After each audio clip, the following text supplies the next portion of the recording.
Thanks for staying with us at STL Live. I'm Sarah Thompson, and my guest is Kenneth Mallin, Chairman of Christmas in St. Louis. And now we kind of shift gears from Festival of Lights to talking about the following weekend after that, which is Thanksgiving Day Parade, which I have to say, when I was in high school, I marched in the parade carrying a balloon. Well, thank you for doing that. Great memories. So another great tradition here.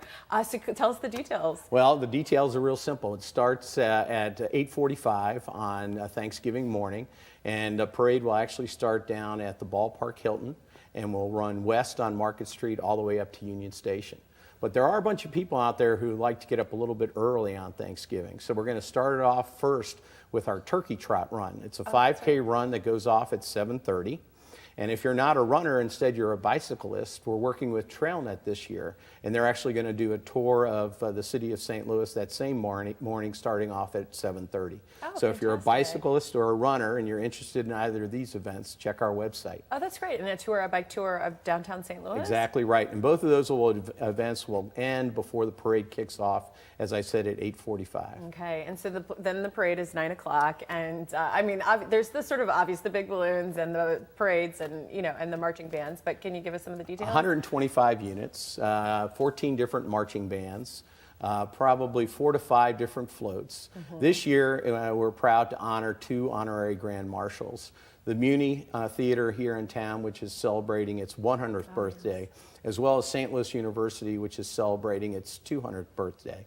Both will have individuals in the parade on floats, and we'll have an opportunity to thank them for their service to our community.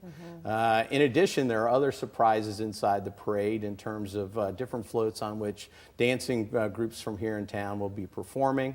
And of course, God willing, Santa will show up. We're hoping he will. We understand he's en route to St. Louis. Good. He tends to be in the last float of the day. So if you're interested in seeing Santa and the reindeers, I would be around Union Station somewhere around 11 o'clock that morning. You've got the personal memo. And I have the cell phone. Right? To Santa, that's right. I mean, there's a lot of planning that goes into this. I mean, let's talk. I mean, you obviously know that more than anyone. But I mean, when you talk about getting all the floats and all the different participants in the community, I mean, what kind of? That's a lot of people. Well, what kind of effort is that? It is a community effort. We do have a group of individuals who run the parade, but all of those units are community units. Anyone can apply to be in the parade. We try to mix it up every year so that different groups can be honored in the parade. And so all of those different groups, approximately 1,000 to 1,200 volunteers, will be in the parade itself.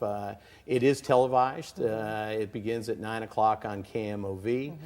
We were named recently by U.S. News and World Report as one of the best Thanksgiving parades in St. Louis. And just today, TripAdvisor named us and the city of St. Louis as one of the best destinations on Thanksgiving because of the parade. Really? Yeah. So we're really honored by that. I mean, I think year after year, I mean, consistently, there's just been thousands of people who've gone down. I mean, even sometimes when the weather has just been like freezing ice rain. Well, that's Thanksgiving here in town. You never know if you're going to have 60-degree weather or 20-degree weather. Right. But the one thing you can count on is fun along the parade route. And if you're interested in seeing a balloon blown up with helium, I would be down in what we call the assembly area down by the Ballpark Hilton early in the morning. Or if you're interested in seeing what a television production looks like associated with the parade, I'd go out near Union Station. Here again, if you're looking where should I park, which is a question we always get, most of the parking structures downtown will be open that day. Metrolink will be running as well, and you can stop any number of different places along the route, Scottrade all the way down to the ballpark itself. Easily get off of Metrolink and you're right at the parade. Okay. All right. Yeah, well, don't miss it, everyone. Don't miss it. We've got the information there for you on the screen. It's the Ameren Thanksgiving Day Parade taking place on Thanksgiving, November 23rd at 9 a.m. And as Kenneth mentioned, there's some activities beforehand if you want to do the run or the bike ride this year in partnership with TrailNet. But for more information, go to christmasinstlouis.com. And thank you again for coming here. Happy holidays and good luck. Happy holidays to you and your family. Thank you. All right. Well, there's more STL Live right after this. Please stay with us.